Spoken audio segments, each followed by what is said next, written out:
क्या थी last reading? Overridden function. अब इसके बाद लिखो जरा, एडवांटेज ऑफ, नेक्स्ट रीडिंग डालो, advantage of inheritance. Advantage of inheritance.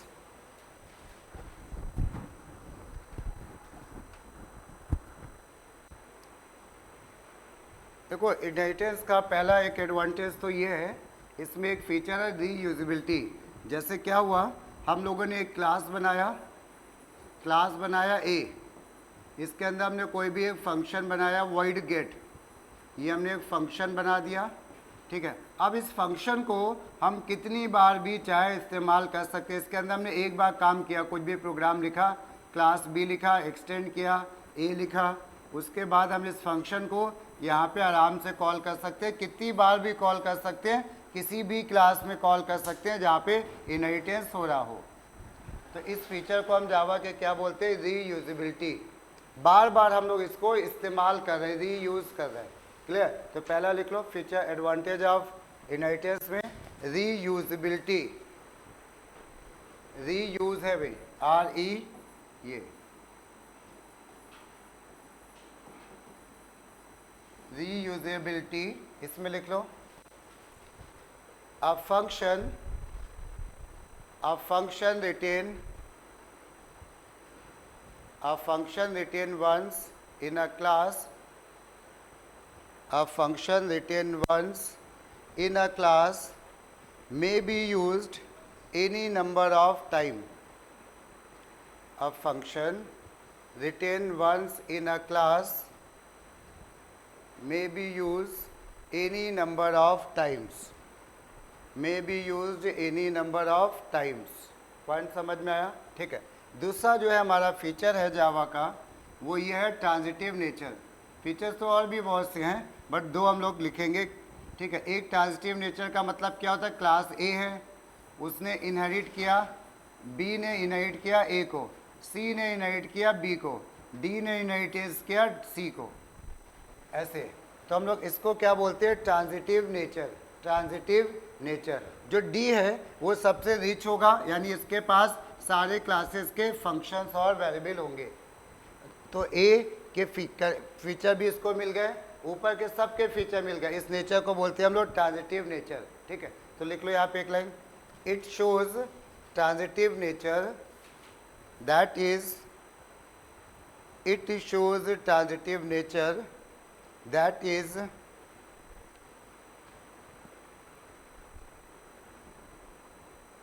a subclass, that is a subclass may be a superclass for another class.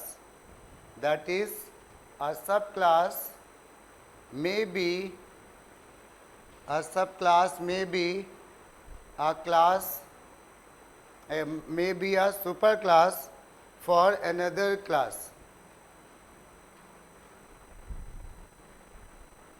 Point समझ में आ गया? इसमें मीनिंग ये है कि ये जो क्लास बी है ना, ये देखो सब क्लास है। किसका सब क्लास है बोलो? ये सब क्लास है किसके लिए?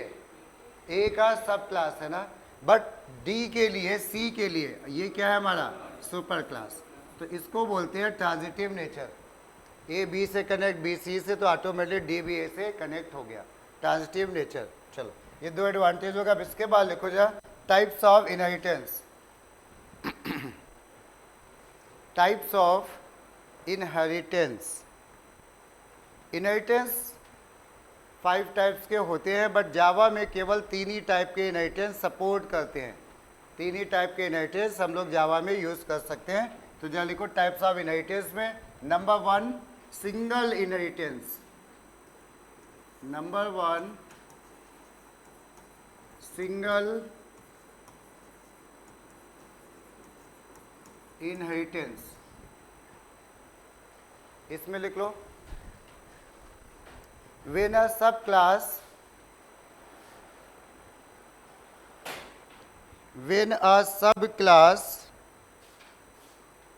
inherits from multiple, एक मिनट रुकना, यहाँ पे when a subclass inherit only from one base class, when a subclass inherits from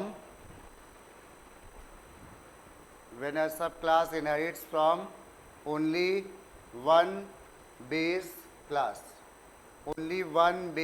class, ठीक है। मतलब क्या हुआ, यहाँ पे एक सुपर क्लास होगा और एक सब क्लास होगा, इसके अलावा कोई नहीं होगा। तो हमने क्या करा, एक हमारा सुपर क्लास है, इसको इनहेरिट किया बी ने इसको इनहेरिट किया, ठीक है। तो ये हमारा ऐसे बना लेना, this is the example of single inheritance. Paper में एमसीक्यू में डायग्राम बना के पूछ लेते हैं ये कौन सा इनहेरिटेंस है, ये बताओ, ठीक है। तो single inheritance,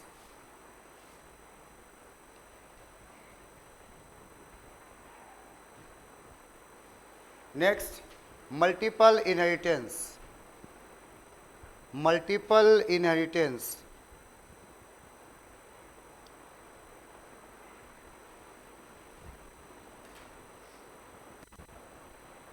when a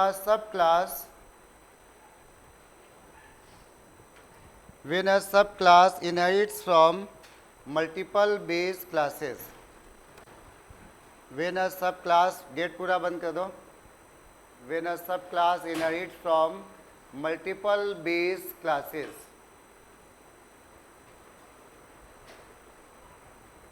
subclass inherits from multiple base classes,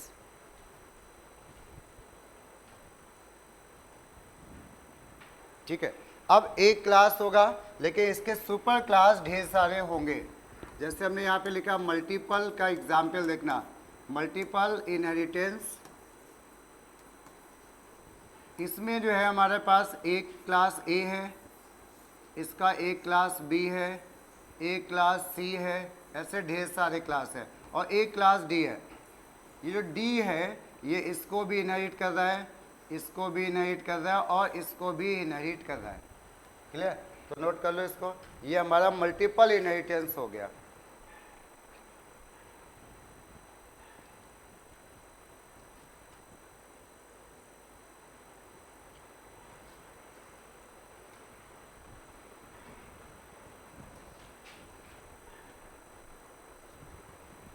समझ में आ रहा है, एक क्लास कई क्लास को इनहेरिट कर रहा है। इसके बाद नेक्स्ट लिखो जहाँ multilevel inheritance, multi level,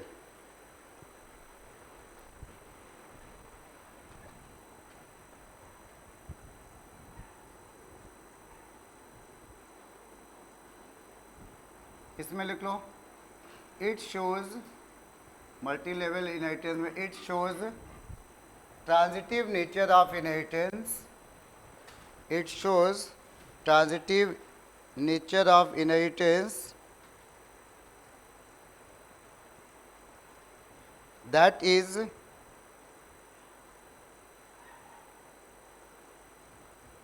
a subclass inherit from a class, that is a subclass inherit from a class that itself inherits from another class, that itself inherits from another class, that itself inherits from another class, ठीक।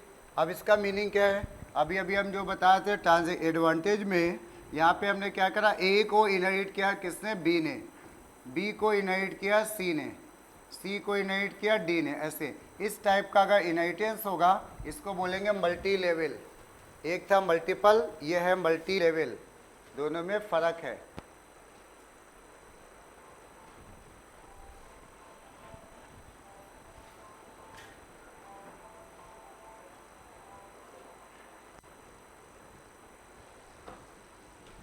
इसके बाद next में आ जाओ, हायरिकल inheritance, third है हमारा हायरिकल।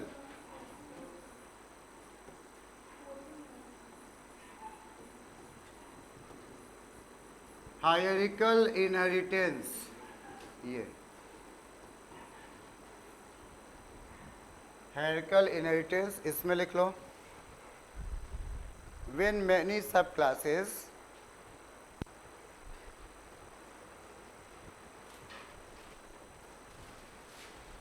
when many subclasses inherits from when many subclasses inherit from a single base class. Many subclasses inherits from single base class. Single base class यानी ये उल्टा हो गया किसका? यहाँ पे क्या था? Many subclasses superclass one subclass take the property from many subclasses. यहाँ पे अभी क्या हो रहा है? हमारा उल्टा हो रहा है. ठीक है, यानी हाँ सुपर बेस क्लास तो हमारे पास एक है लेकिन सब क्लास हमारे पास ढेर सारी है. तो ये हमारा हो गया हायरिकल. नोट कर लो इसको. इसने सी ए ने भी इसको इनहेरिट किया, डी ने भी इसको इनहेरिट किया, ऐसे. तो this is called हायरिकल inheritance.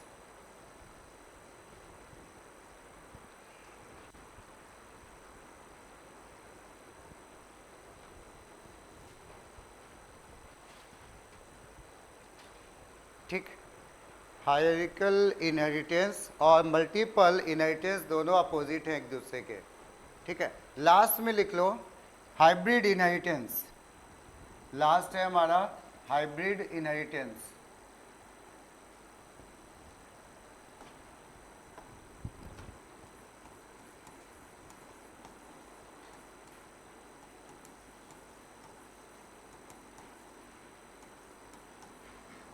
Hybrid inheritance में हाइब्रिड का मीनिंग क्या होता है भाई?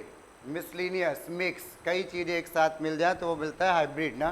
तो अगर हमें किसी जगह पे कई टाइप के इनहेरिटेंस देखने को मिले, मतलब हमें ये भी दिख रहा है कि ये भी है, सिंगल भी है, ये भी है, ये भी है, तो that is called the hybrid. Clear? तो इसमें हाइब्रिड में लिख लो जा. व्हेन अ सब class inherits from multiple base classes, when a subclass inherits from multiple base classes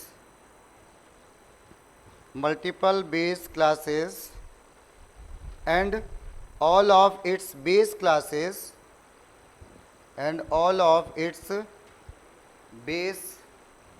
classes inherit from a single base class and all of its base classes inherits from a single base class, then this type of inheritance is called hybrid inheritance.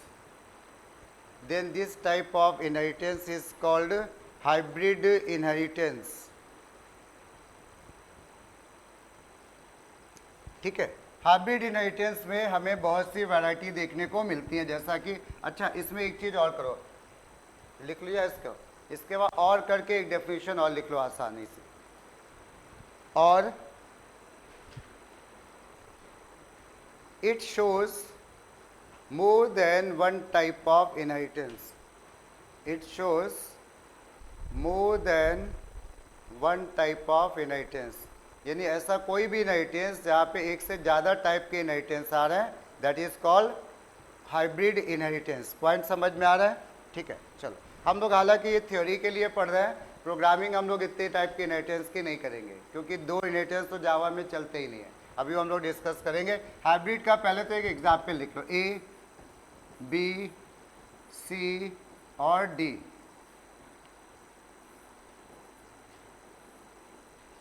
ये ऐसे,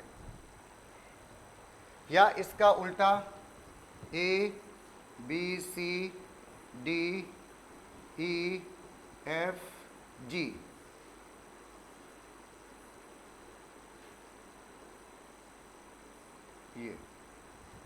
ये दो example हमारे हो जाते हैं hybrid inheritance में.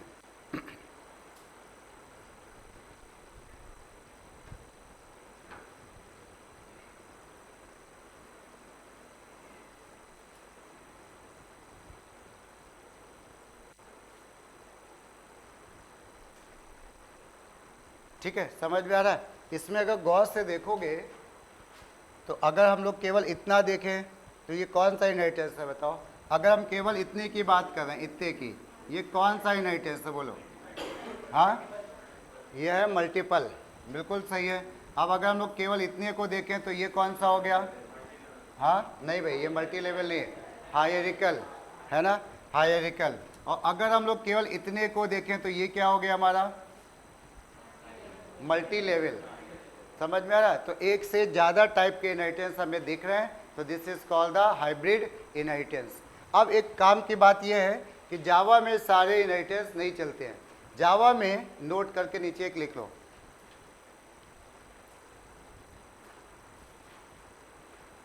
जावा does not support, Java does not support multiple and, Java does not support multiple and, क्या लगता है कौन सा हो सकता है? और हाँ, हाइब्रिड। वेरी गुड, क्योंकि इसमें भी मल्टीपल हो सकता है ना। Java does not support multiple and hybrid inheritance. ठीक है, इसमें एक लाइन अभी और भी लिखनी है। To implement the multiple inheritance in Java, to implement the multiple inheritance in Java, we use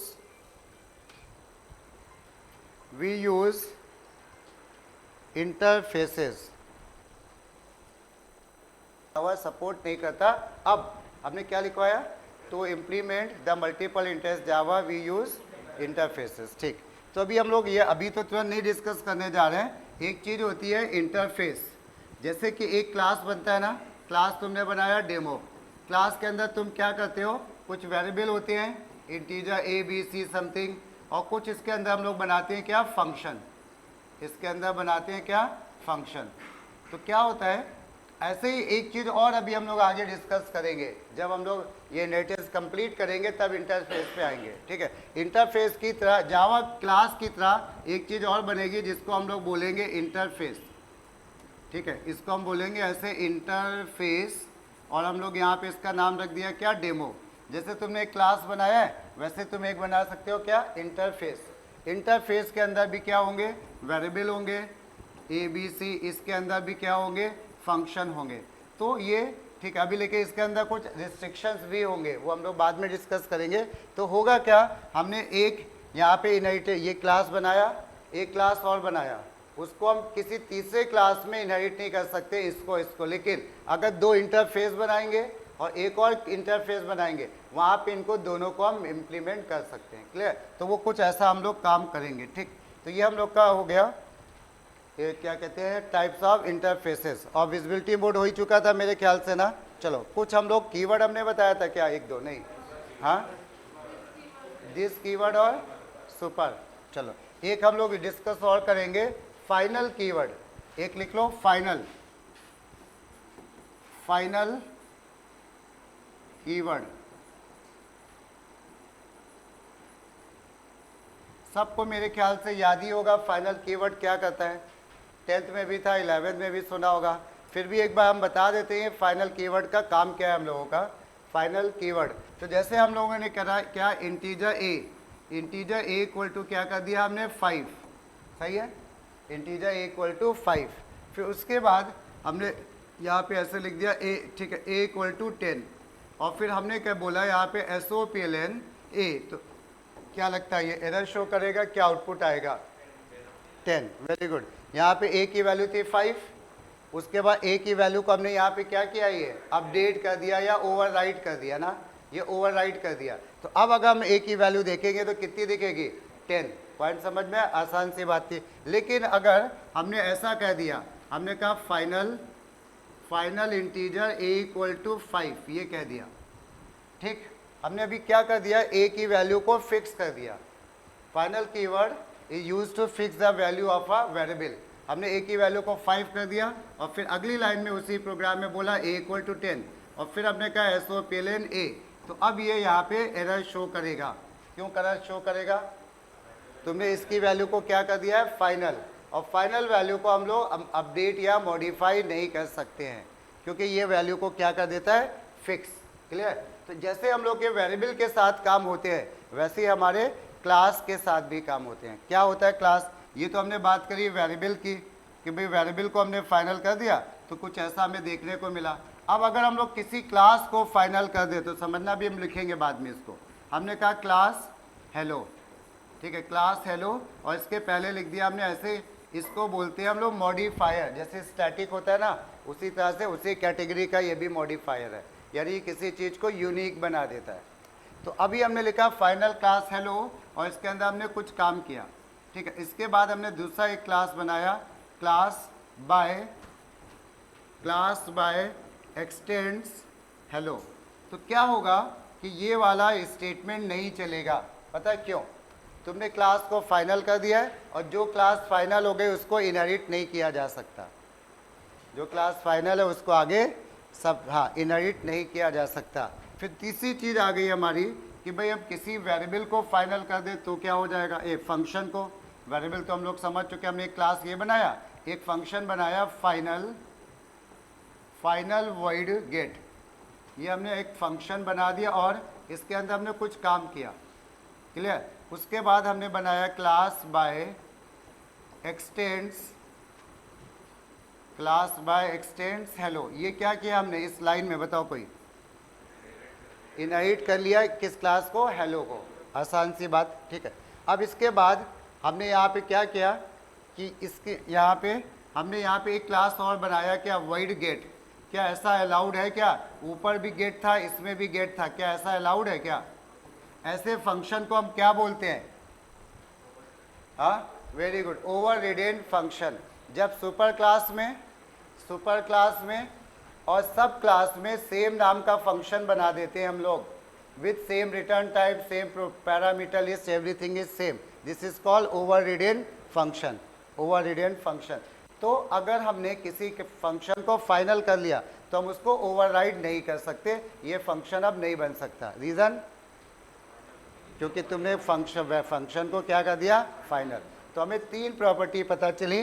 variable को फाइनल करने में उसकी वैल्यू नहीं चेंज होगी, क्लास को फाइनल करने में वो इनहेरिट नहीं होगा, फंक्शन को फाइनल करने में उसको हम लोग ओवरराइड नहीं कर सकते। पॉइंट समझ में? तो अब एक हेडिंग लिख लो फाइनल में, और उसके बाद लिख लो एक दो लाइनें लिख लो। The final variable are constant, the final variable are constant, that is it cannot be modified. The final variable are constant, that is it cannot be modified. That is it cannot be modified.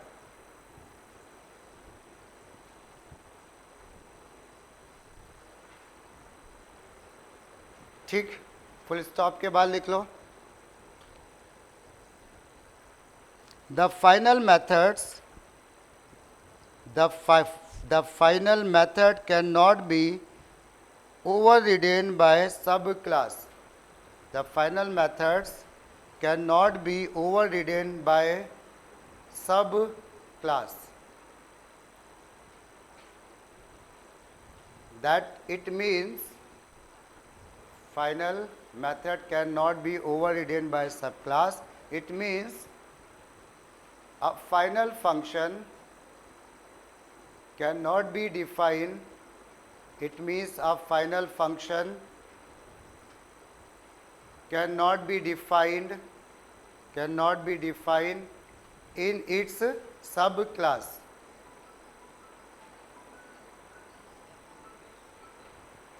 Cannot be defined in subclass. मतलब समझ में आ रहा है ना? ठीक है। और इसके बाद फुल स्टॉप के बाद एक पॉइंट और लिख लो, a final class cannot be inherited. A final class cannot be inherited in subclasses. Final class cannot be inherited in subclasses. या सब class. Example string, example string class, example string class. जो string class है हम उसको आगे modify नहीं कर सकते हैं। क्लियर हो गया? तो ये हम लोगों ने कंप्लीट कर ली क्या, थ्योरी पार्ट, जिससे 1 या 2 नंबर का आएगा। कुछ एमसीक्यू आ सकता है, शॉर्ट क्वेश्चंस आ सकते हैं, या कुछ इस टाइप की चीज़ें आएंगी। ठीक है, अब आ जाते हैं हम लोग एक सिंपल से प्रोग्राम। हाँ, पहले उसके पहले एक चीज़ और लिखो, लिखो जरा कंस्ट्रक्टर, या ऐसे लिखो role of constructor, role of constructor in inheritance, role of constructor in inheritance. कि भाई इनहेरिटेंस हम लोग कर रहे हैं, अब यहाँ पे कंस्ट्रक्टर कैसे काम करता होगा, क्योंकि जब सब क्लास बनाएंगे उसमें कंस्ट्रक्टर बना नहीं बना, ऊपर बनाए, तब क्या होगा, ये सारी चीज़ें हम लोग एक छोटे से एग्जाम्पल से समझेंगे। ठीक है, तो यहाँ पे कंस्ट्रक्टर में लिखते चलो चाहे तो साथ में, हमने कह दिया क्लास, क्लास का नाम हमने कह दिया स्टूडेंट, एक छोटा सा क्लास का नाम student, integer RN roll number के लिए, स्ट्रिंग हमेशा कैपिटल बनेगा भाई, ध्यान रखना, स्ट्रिंग नेम, ये हमने ये 2 वेरिएबल ले लिए। अब इसका जो कंस्ट्रक्टर अपने आप बना लो। अच्छा हम ही बता देते, चलो पैरामीटराइज कंस्ट्रक्टर इसका बनाया हमने।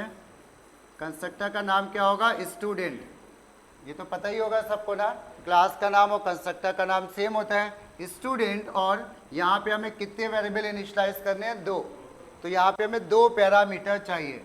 अब यहाँ पे 2 बातें हैं, इसको नोट नहीं करना, जरा समझ लेना एक बार। ठीक है, अगर किसी ने ये बोला कि भाई क्वेश्चन में ऐसा दिया है कि यहाँ पे भी RN दिया है और यहाँ पे भी स्ट्रिंग नेम दिया है, मतलब उन्होंने क्वेश्चन में ही दे दिया कि एक क्लास है, उसके पास 2 वेरिएबल है ऐसे, और उसके पास एक कंस्ट्रक्टर है और उन्होंने वेरिएबल के नाम भी दे दिए।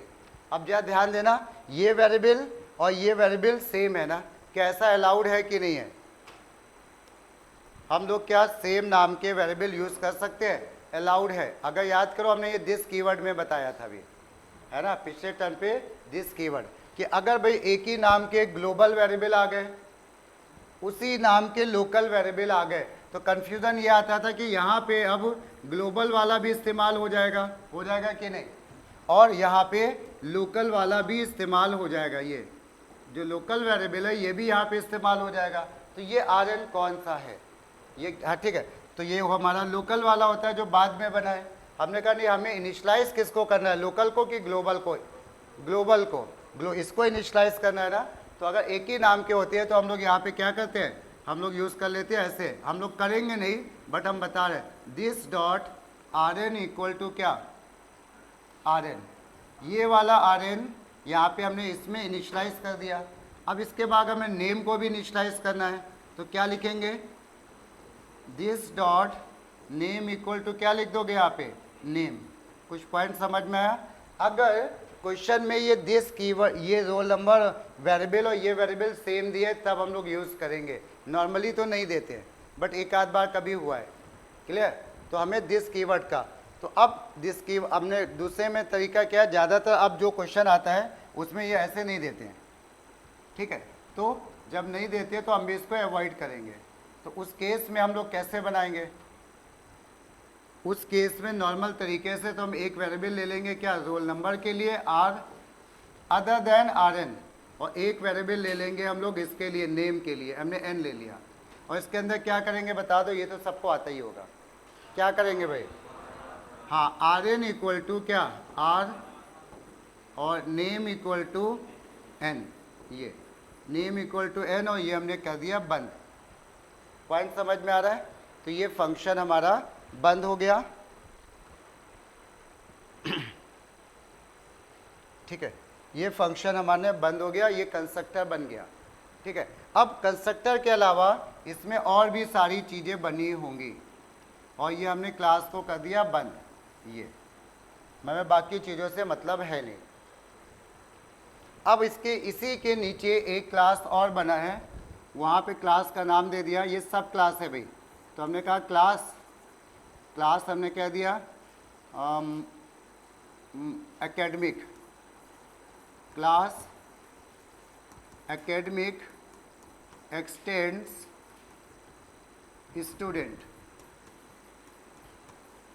ये क्लास एकेडमिक एक्सटेंड्स स्टूडेंट, ये क्या किया हम लोगों ने बताओ, इनहेरिट कर रहे हैं, बिल्कुल सही है। अब इसके बाद इसके अंदर एक वेरिएबल इसका खुद का आ गया, इंटीजर m मान लेते हैं, मार्क्स के लिए आ गया। तो अब इस क्लास एकेडमिक में टोटल वेरिएबल कितने हैं, 3, ऊपर का भी एक आ गया, ऐसा ऊपर के 2 आ गए और इसका एक अपना खुद का भी है ना, तो टोटल हमारे पास 3 वेरिएबल है। और कंस्ट्रक्टर की डेफिनेशन ये कहती है it is used to initialise all the variable. तो ऑल का मतलब ऑल के सेंस में आ गए 3 वेरिएबल ना, तो यानी इसका कंस्ट्रक्टर जो बनेगा वो कितने वेरिएबल इनिशियलाइज करेगा, 3। तो यानी यहाँ पे 3 पैरामीटर बनेंगे, ठीक है। तो हमने यहाँ पे पैरामीटर बनाया एकेडमिक,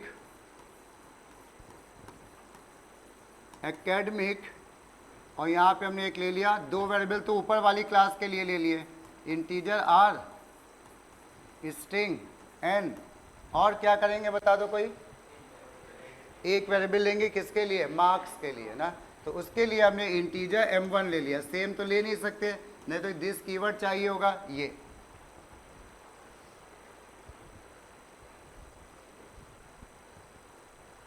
ठीक है। अब इसके बाद देखना मेन पॉइंट यहाँ पे आ रहा है, सारे बच्चे यहीं पे मिस्टेक करते हैं। तो अब देखना हमने ये कंस्ट्रक्टर को ओपन किया, अब यहाँ पे हमें इनिशियलाइज करने 3 वेरिएबल ना, और 2 वेरिएबल हमारे ऑलरेडी इनिशियलाइज हो चुके हैं, तो हम इनको दोबारा नहीं लिखेंगे।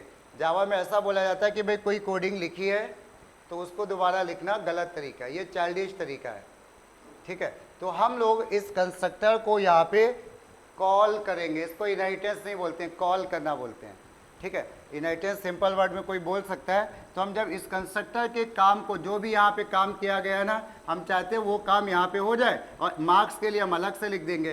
तो उस केस में हम यहाँ पे यूज़ करेंगे सुपर कीवर्ड, स्मॉल लेटर में होता है वही सुपर कीवर्ड, ठीक है। हम यहाँ पे क्या करेंगे, सुपर।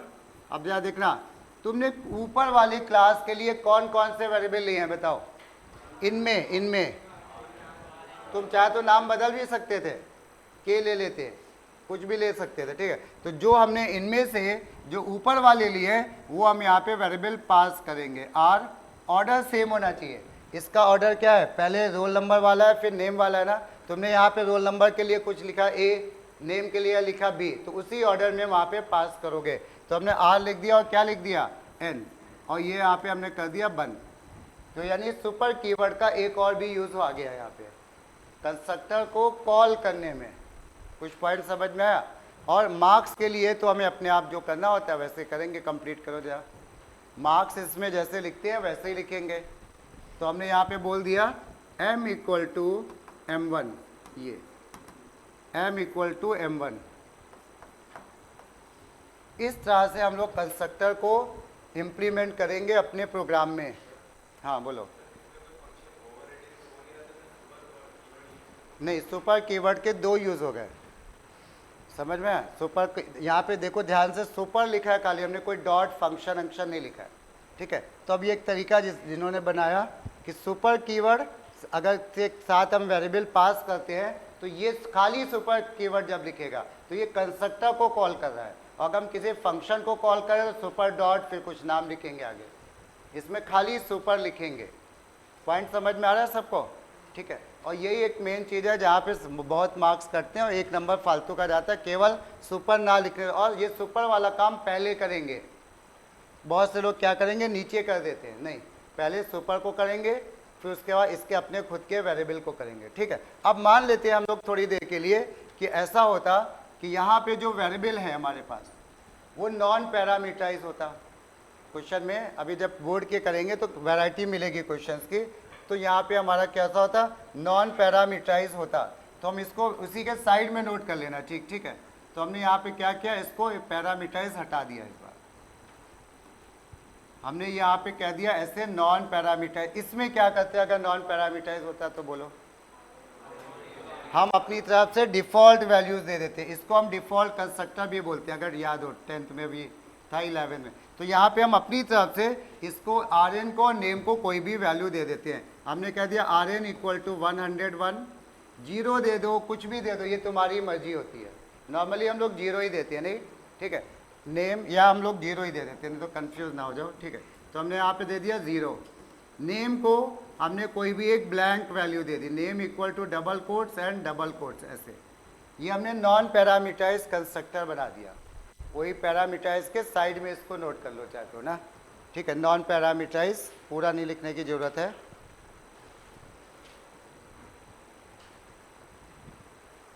अब बात आई भाई कि कंस्ट्रक्टर तो हमारा नॉन पैरामीटराइज है, अब इसको कैसे कॉल करेंगे। अब इसमें भी नॉन पैरामीटराइज है या मिक्स भी हो सकता है, अभी तो हम नॉन पैरामीटराइज ही लेके चलते हैं, ठीक है। इसमें भी कंस्ट्रक्टर हमारा नॉन पैरामीटराइज है।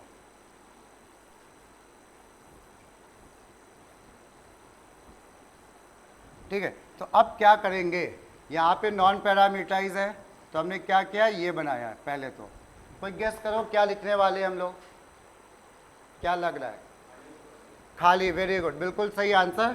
खाली सुपर कीवर्ड लिख देंगे, लेकिन सुपर लिखना पड़ेगा, सुपर लिखोगे तभी ये चीज कंस्ट्रक्टर यहाँ पे कॉल होगा। पॉइंट समझ में आया। चाहे तो एक काम भी करना, अगर स्पेस हो यहाँ पे ऐसे कमेंट लिख लेना, calling super class constructor, calling super class constructor. ये सुपर क्लास का कंस्ट्रक्टर इस तरह से हम लोग ने कॉल कर लिया, और उसके बाद जो मार्क्स है ना, मार्क्स के लिए तो हमने m इक्वल टू 0 दे दिया, ये अपना खुद का वेरिएबल है, तो इसको ऐसे कर दिया।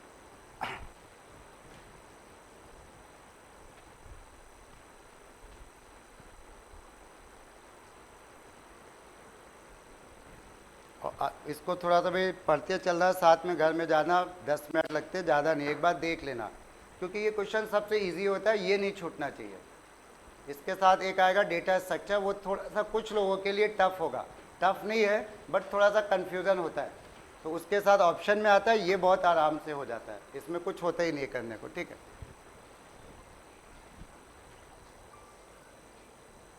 चलो इसके बाद अब हम लोग एक काम करते हैं, एक छोटा सा प्रोग्राम बना लेते हैं इसका। लिखो जा क्वेश्चन, एक छोटा सा क्वेश्चन बना लेते हैं क्योंकि अभी टाइम नहीं है ज़्यादा, फिर हम लोग मेन क्वेश्चन डिस्कस करेंगे। इसमें लिखो जा, define a class employ, define a class employ and अ सब class company, define a class employee and a subclass company as follows। और इसके क्वेश्चंस जो होते हैं ना वो थोड़े से लेंदी होते हैं। as follows के बाद लिखते चला, साथ में क्लास का नाम दे दिया हमने एम्प्लॉई, इसके बाद इसमें है हमारे पास data member, DM means data member, variable, variable के नाम पे यहाँ पे एक हम लोग का है लॉन्ग टाइप का, long EMP ID, employee ID, और एक वेरिएबल है स्ट्रिंग नेम। ये दो वेरिएबल है हमारे पास सुपर क्लास में, और सुपर क्लास में मेथड्स भी होंगे, कंस्ट्रक्टर तो हमेशा होगा। तो पहला कंस्ट्रक्टर इन्होंने ऐसे दे दिया एम्प्लॉय, और नॉर्मली ऐसे देते डॉट डॉट डॉट, इस तरह से। ये डॉट डॉट का मतलब है पैरामीटराइज कंस्ट्रक्टर है। अब तुम चाहे दिस कीवर्ड लेके बनाओ या विदाउट दिस कीवर्ड, तो हम लोग without this keyword he prefer करेंगे, ठीक है। तो लिख लो पैरामीटराइज कंस्ट्रक्टर, पैरामीटराइज्ड कंस्ट्रक्टर। उसके बाद नेक्स्ट में लिख लो जब वाइड शो, वाइड शो, इसमें लिख लो print the data members, print the data members, यानी ऊपर जो इस क्लास में तो दो ही वेरिएबल है, तो हम उन्हीं दो वेरिएबल को प्रिंट कर पाएंगे, ठीक है। Print the data members. इसके बाद ये वाला क्लास तो हमारा हो गया कंप्लीट, ठीक है। ये दो क्लास होते हैं, तो हमारा एक क्लास तो हो गया पूरा। अब हम लोग इसके नीचे बनाएंगे सब क्लास, ठीक है। क्लास, क्लास का नाम दे दिया यहाँ पे कंपनी, फिर कुछ इसके भी डेटा मेंबर्स होंगे, इसका एक डेटा मेंबर है इंटीजर सैलरी, इंटीजर सेल, और डबल कमीशन, COMM, कमीशन के लिए है। देन कुछ मेथड्स हैं इसमें। पहला मेथड हमने बोला हमेशा कंस्ट्रक्टर होगा क्लास के अंदर, इन्होंने कहा कंपनी और डॉट डॉट डॉट यहाँ पे भी लगा दिया, उसके आगे लिख लो पैरामीटराइज्ड कंस्ट्रक्टर, पैरामीटराइज्ड कंस्ट्रक्टर। फिर उसके बाद अगला फंक्शन आ जाओ। अगला फंक्शन में ये कह रहे हैं वॉइड कैल्क, इसमें लिख लो it calculate the total salary, it calculate the total salary where commission is 10% of salary, where commission is 10% of salary if salary is above 20,000, if salary is above 20,000, ठीक है ये। अब उसके बाद लास्ट में एक फंक्शन लिखो वाइड शो, वाइड शो। देखो ऊपर वाले क्लास में भी शो था, नीचे भी है, तो ये कौन सा फंक्शन है? ओवररिडन है ना, ओवररिडन फंक्शन। इसमें लिखो it display, it print all the data members. All का मतलब हो गया ऊपर वाले क्लास के भी, और अपने तो प्रिंट करना ही करना है। फाइन, ये हमारा छोटा सा एक क्वेश्चन है, लिखते चलो। पहला क्लास तो अभी अभी बताया ही था, उसी टाइप से है, ठीक है। हम भी लिखते चले, जिसको दिक्कत है तो देख के लिख लेना। इसमें क्योंकि मेन फंक्शन बनाने को आता नहीं है कभी, तो इंपोर्ट ऑप्शनल हो जाता है। इंपोर्ट लिखो या ना लिखो कोई फ़र्क नहीं पड़ता, जब मेन बनाओगे तब इंपोर्ट लिखना कंपलसरी होता है। तो लिख दोगे या ना लिखो कोई फ़र्क नहीं पड़ना है। तो हम नहीं लिख रहे हैं, तो हमने क्या करा, यहाँ पे क्लास का नाम दे दिया employee, class employee, bracket open किया। हमने दो वेरिएबल डिक्लेयर किए, लॉन्ग, जैसे इंटीजर होता है वैसे लॉन्ग भी होता है, employee ID, long employee ID, string name, ये दो वेरिएबल हमने डिक्लेयर कर दिया। अब यहाँ कंस्ट्रक्टर बना डालो, पैरामीटराइज्ड कंस्ट्रक्टर है, ध्यान रखना पैरामीटराइज्ड कंस्ट्रक्टर है। नाम अपने हिसाब से ई और एन ले लेना, ठीक है। चलो हम भी बना देते हैं। हमने यहाँ पे करा एम्प्लॉई, एम्प्लॉई कितने पैरामीटर होंगे इस क्लास के? फंक्शन दो, एक इसके लिए और एक इसके लिए। तो हमने क्या करा, लॉन्ग ई कॉमा स्ट्रिंग एन, ये लॉन्ग ई और स्ट्रिंग एन दो वेरिएबल ले लिए। अब इन दोनों वेरिएबल को हमें इनिशियलाइज करना है, तो इनिशियलाइज करने के लिए हमने लिख दिया EMP-ID, employee ID equal to E और नेम इक्वल टू एन, ये नेम इक्वल टू एन, और ये कर दिया हमने बंद। किसी को कोई दिक्कत नहीं ना?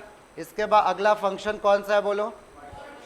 वाइड शो में केवल प्रिंटिंग करनी है, कुछ नहीं, वाइड शो। हाँ बिल्कुल सही, SOPLN, एम्प्लॉई आईडी, मैसेज तो तुम्हारी मर्जी है, कुछ भी दे दो, employee ID plus EMP-ID, EMP-ID, SOPLN, name equal to, name हमने स्टोर किया नेम वेरिएबल में, नेम ये, और इसके बाद ये वाइड शो बंद किया और ये क्लास बंद किया। ये भी बहुत मिस्टेक मिलती है कि ब्रैकेट नहीं बंद करते हैं और हम लोग दूसरा क्लास शुरू कर देते हैं ना। ब्रैकेट नहीं बंद करोगे तो क्या हो गया, क्लास के अंदर दूसरा क्लास चालू कर दिया, जो कि बिल्कुल ही रॉन्ग है। समझ में बात? तो एक छोटा सा ब्रैकेट लगाना कंपलसरी हो जाता है यहाँ पे, नहीं तो बोर्ड में इसका आधा नंबर कटता है। ठीक, ये हमने बना दिया इसमें। अब आ जाओ नेक्स्ट, ये वाला क्लास ध्यान देना, हमने बंद कर दिया भाई पूरा, ये क्लास पूरा बंद है। अब अगली लाइन जरा लिखो इनहेरिट करने वाली, हाँ लिख दो, क्लास कंपनी एक्सटेंड्स क्या, एम्प्लॉय। अब क्या लिखा हमने यहाँ पे, class company, class company extends, extends employ, ये ऐसे क्लास कंपनी एक्सटेंड्स एम्प्लॉय। अब इसके बाद डेटा मेंबर है ना कुछ, गेट बंद कर दो अभी, ठीक है। इसके कुछ डेटा मेंबर्स भी है ना, डेटा मेंबर कौन कौन से हैं इस क्लास के पास, हाँ हाँ, इसके पास वेरिएबल जो है हमारे सेल है और कॉम है कमीशन के लिए। तो हमने क्या करा, इंटीजर, थोड़ा सा एक मिस्टेक हो गई है और 10% बोला है ना हमने, तो इसको ना इस वेरिएबल को कर लेना, नहीं इस वेरिएबल को डबल कर लेना सैलरी को, क्योंकि कमीशन जब निकलेगा तो वैल्यू चली जाएगी डबल में ना। सब कुछ सही है, बस इसको डबल कर लो, ये हम कह रहे हैं, इसको कर लो डबल, इंटीजर की जगह डबल कर लो,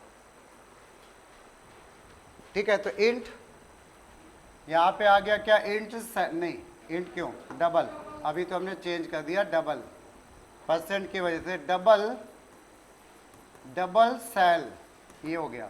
और इसमें एक वेरिएबल और भी है, डबल कमीशन, डबल कमीशन। अभी रुक जाओ, अभी रुक जाओ, अभी रुक जाओ थोड़ी देर, बंद कर दो गेट, ठीक है, डबल कमीशन। और इसके बाद अब क्या करेंगे हम लोग, इसमें कंस्ट्रक्टर बनाएंगे भाई। कंस्ट्रक्टर का नाम क्या होगा, कंपनी। बस यहीं पे मेन पॉइंट है, अभी तक के लिए इतना ही समझना था। अब इसमें कितने वेरिएबल, 4, क्यों 4, 2 इसके। और बोर्ड एक चीज़ जरूर कहता है, स्कूल में भी शायद कोई बताएगा तुमको, जो चीज़ कैलकुलेट होनी है तो हम चाहे तो उसको कंस्ट्रक्टर में छोड़ सकते हैं, लेकिन बट हम लोग इतना दिमाग नहीं लगाएंगे, हम सारे इनिशियलाइज करेंगे, क्लियर। चलो, तो हमने यहाँ पे क्या हो गया, 2 इसके लिए लेने हैं। पहले तो लॉन्ग, लॉन्ग ई ले लिया, स्ट्रिंग एन ले लिया, पहले उसके ले लो तो ऑर्डर साथ क्लियर रहता है। और फिर डबल सैलरी के लिए हमने ले लिया डबल एस, डबल एस। और फिर कमीशन के लिए ले लिया हमने डबल कॉम, डबल सी ले लिया, मान लो डबल सी। पॉइंट समझ में आ रहा है ना सबको, डबल सी। अब इसके बाद क्या, जरा लाइनें लिखो अपने आप तुम लोग। हाँ, सुपर कीवर्ड का इस्तेमाल होगा, तो हम लोग यहाँ पे क्या लिखेंगे, सुपर, सुपर डॉट डॉट लगाएंगे क्या, नहीं भाई बिल्कुल नहीं लगाएंगे, ई कॉमा एन, बस सेमी कॉलन लगाएंगे। लेकिन समझ में आया, ये सुपर क्लास के कंस्ट्रक्टर को हमने इनहेरिट कर लिया। कोई डाउट, इधर देखो भैया जल्दी से, ठीक है। अब इसके बाद क्या करना है हमको, सेल इक्वल टू क्या, एस, और कॉम इक्वल टू सी, ये हो गया, और ये कंस्ट्रक्टर हो गया बंद। यहीं तक हमको मेन पॉइंट समझना था अभी तक फिलहाल के लिए, ठीक है। अब इसके बाद ये भी हो गया। अब आगे हम लोग चलते हैं, अगला फंक्शन क्या था, वॉइड कैल्क। तो हमने यहाँ पे क्या बनाया, वॉइड कैल्क, ये देखो वॉइड कैल्क ब्रैकेट। इसके अंदर कह रहे हैं अगर सैलरी 20,000 से ज़्यादा है तो कमीशन उसको मिलेगा, नहीं तो नहीं मिलेगा, क्लियर। तो सैलरी के लिए हमें यहाँ पे एक छोटी सी कंडीशन लगा दी, इफ़ क्या। अब यहाँ पे एस का इस्तेमाल करेंगे कि सेल का, sale is a global variable ना, sale is greater than 20,000, comma वॉमा मत लगाना। तो क्या होगा, जो सैलरी होगी वो बढ़ जाएगी ना, सेल इक्वल टू क्या हो जाएगा। हाँ, यहाँ पे हालांकि वेरिएबल कमीशन का हमें कोई यूज़ नहीं लग रहा है, तो हम लोग इसका यूज़ कर लेते हैं। तो हमारा क्या होगा, यहाँ पे हम निकाल लेते हैं कमीशन, हमने कह दिया, हालांकि डायरेक्ट भी लिख सकते थे, कमीशन इक्वल टू क्या, 20, कितना था कमीशन, 10%, 10% ऑफ क्या, सेल, हो गया 10% ऑफ सैलरी कमीशन मिलेगा। और उसके बाद हमने सैलरी को यहाँ पे एल सेल्स लिखने की ज़रूरत है नहीं, क्योंकि construct cal equal to A, sale equal to sale plus क्या, कमीशन। कुछ समझ में आया। अब कुछ लोग के दिमाग में चल रहा है भाई कंडीशन फॉल्स हो गई तो क्या होगा बताओ। तो कोई बात नहीं है, कमीशन कितना, 0, कंस्ट्रक्टर में हमने दिया होगा ना 0 या जो भी, तो वो उस हिसाब से चला जाएगा कमीशन, क्लियर। और लास्ट में हम लोग को बनाना है इसका क्या, वाइड शो, ठीक है, वाइड शो। और ये ऊपर भी एक शो है, नीचे भी शो है ना, हाँ। तो यहाँ पे ये ओवर रिडन है, तो हमने यहाँ पे लिखा वाइड शो, वाइड शो, और वाइड शो के बाद क्या लिखेंगे हम लोग यहाँ पे, सुपर डॉट शो। ये हमने ओवर रिडेंट फंक्शन को कॉल किया है, जो ऊपर भी सेम नाम से था। और सुपर डॉट शो लिखने से क्या क्या प्रिंट हो गया होगा बताओ, क्या क्या प्रिंट हो गया होगा। शो में हमने एम्प्लॉय आईडी, नेम प्रिंट, वो प्रिंट हो गए दो ना, दो तो हो गए, दो इसके खुद के वेरिएबल है, उसको हम नॉर्मली एसओ प्लेन से करा लेंगे, ठीक है। सैलरी, एक commission, commission equal to plus COMM, और फिर SOPLN, salary equal to plus sale. एक छोटा सा एग्जाम्पल था कंस्ट्रक्टर का, और ये हमने वाइड शो बंद किया और ये हमने क्लास बंद किया। छोटा सा एग्जाम्पल था कि सुपर कीवर्ड का हम इस्तेमाल कैसे करते हैं। समझ में आ गया मेरे ख्याल से सबको, ठीक है। और भाई प्रोग्राम पूरे नोट कर लिया करो, हमें पता है कि घर में तो कोई पढ़ता है नहीं कंप्यूटर, ठीक है। तो लिखा रहेगा तो कभी रिवीजन में काम भी आएगा, ठीक है। चलो बस इतना ही करना। अच्छा दूसरी चीज़ एक और,